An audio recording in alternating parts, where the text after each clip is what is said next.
help the people who need help. Yeah, I thought it was very good. Many who goes into school and not get an education.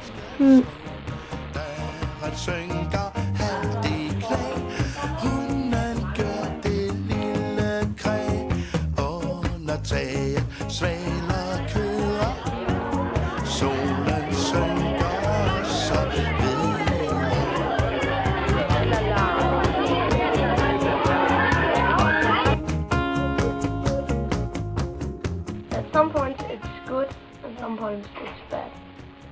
The good thing is that everybody is look like each other, and then you cannot be mean and to other about their cloth.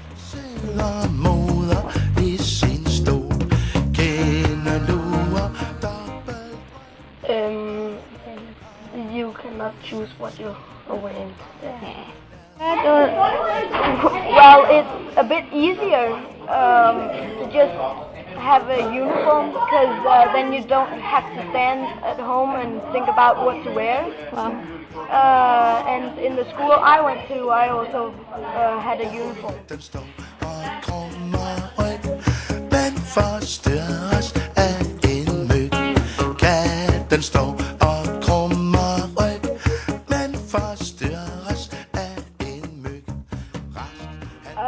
Well, I think it's better than if just one man rules the whole country.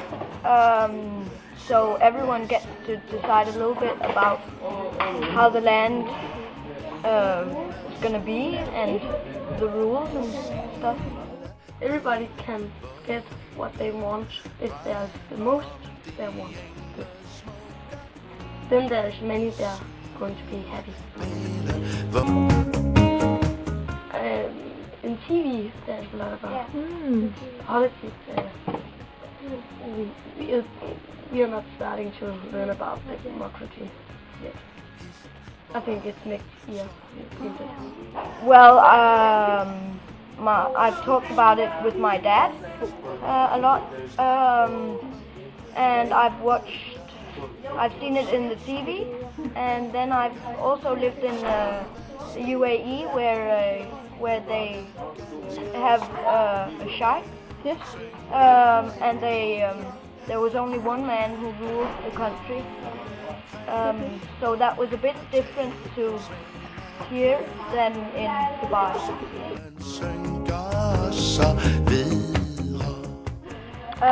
Well, I think it's fair that everyone gets to decide which rules the country should have, and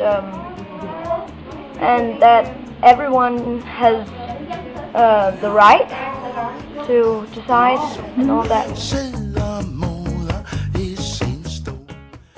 That's a really big part of it, because if there are 5 that want to play in soccer, there's 5 that want to get something in better.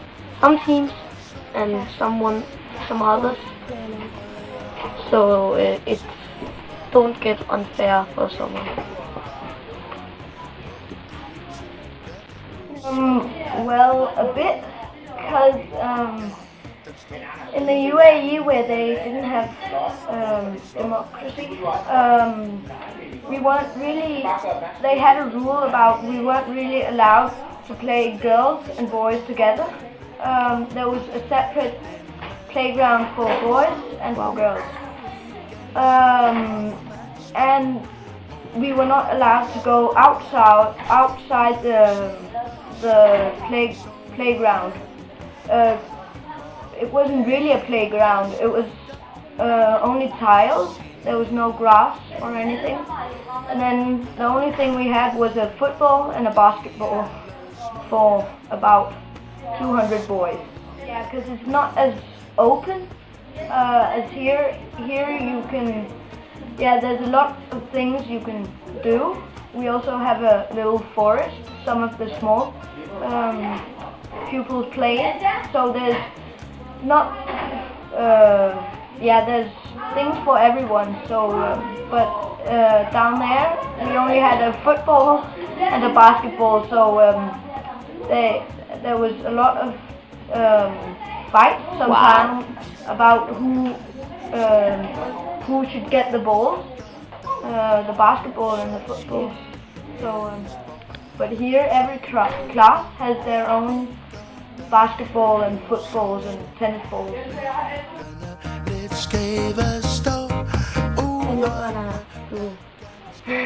When you're going to talk. And the No, yeah. We are choosing the rules together. Here we have, we do have rules. We have, we're not allowed to run around and talk very loud, but we're allowed to sit and talk to our side mate, the one besides, or the one, the ones at your table you're allowed to sit and talk quietly to. But in the UAE, you had to concentrate very much on your work, not as much talking, but you were still allowed to sit and whisper to your. Here in UAE, it's the teacher and the principal of the school who decides the rules in the class.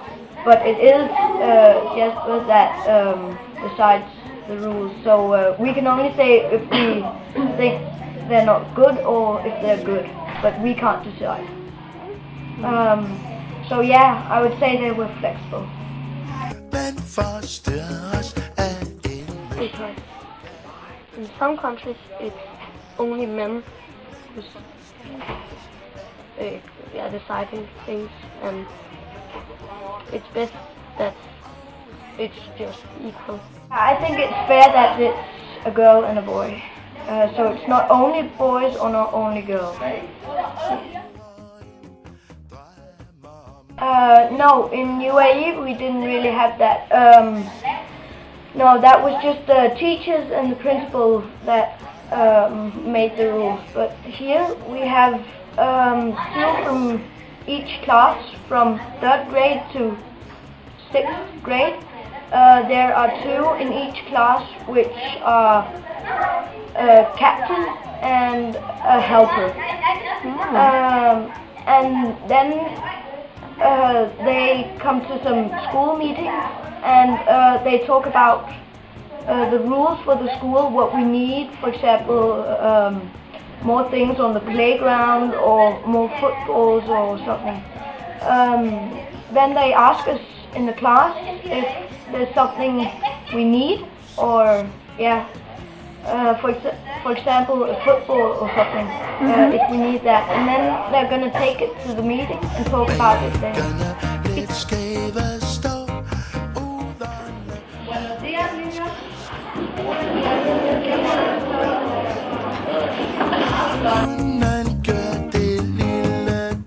Well, down there in Bolivia,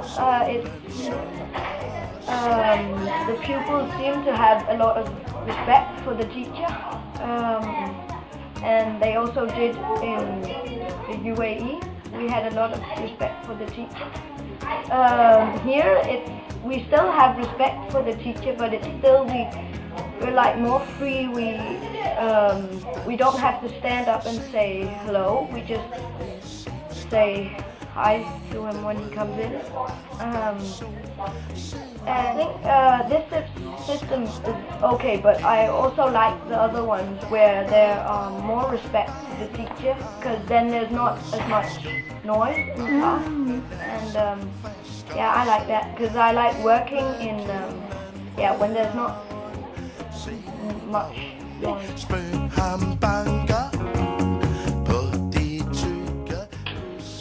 Democracy and citizenships is two very important things in the Danish school, I think. You can say you have a little citizenship inside the classroom, in the class, and you could say you have some democracy inside the classroom too, as well. the children had a lot of influence in the daily education or teaching, the way we teach, and what the content of the teaching is. So I think that we do a lot in the Danish school to develop the students to be good citizens and to take part in the Danish democracy. We have had a theme or a period of some kind of teaching. In the end of this period, we asked the children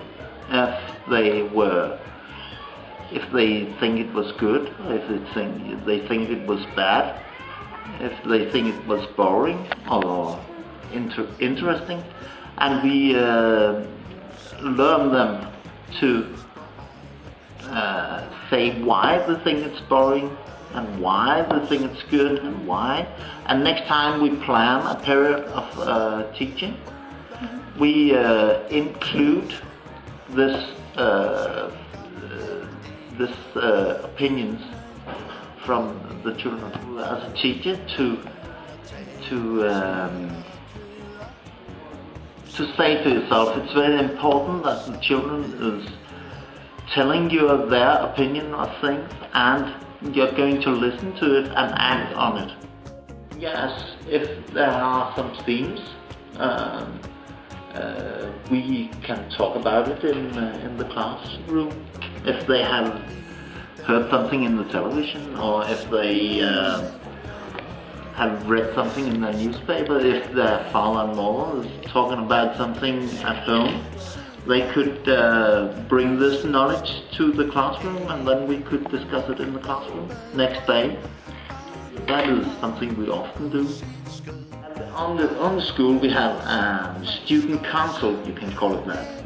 Should go into the student council to represent the class, right?